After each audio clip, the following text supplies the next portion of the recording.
ഈ പുല്ലൊക്കെ ആരെങ്കിലും വീട്ടിലേ കുട്ടികൾ ചെടിയാണ് എന്തെങ്കിലും പറഞ്ഞ് കുഴിച്ചിട്ടാണെങ്കിലേ സമ്മതിക്കരുത് കേട്ടോ.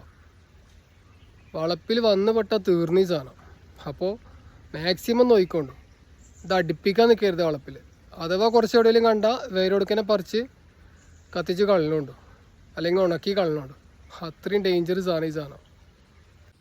ഈ സാധനം ഉണ്ടല്ലോ, ചെടി എന്തതിന് പറയാന്നറിയില്ല. ഈ മഞ്ഞപ്പൂ വിട്ടിക്കണ ഫുള്ള് കാണുന്നത്.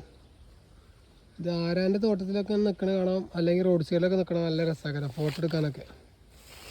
പക്ഷേ ഈ സാധനം ഉണ്ടല്ലോ, ഇത് വന്ന് പെട്ടാണ്ടല്ലോ ആ തൊടുവിൻ്റെ കഥ പിന്നെ പറയല്ല. നോക്കണേ കവുങ്ങുന്തോട്ടത്തിൻ്റെ അവസ്ഥ. പിന്നെ ഇതൊന്നും വിത്തറിന് പിന്നെ പോണെങ്കിൽ ഉണ്ടല്ലോ അത്രയും മല്ലകരം. ഇങ്ങനെ പറിച്ചു കളഞ്ഞാലും പിന്നെയും വരും ഈ സാധനം.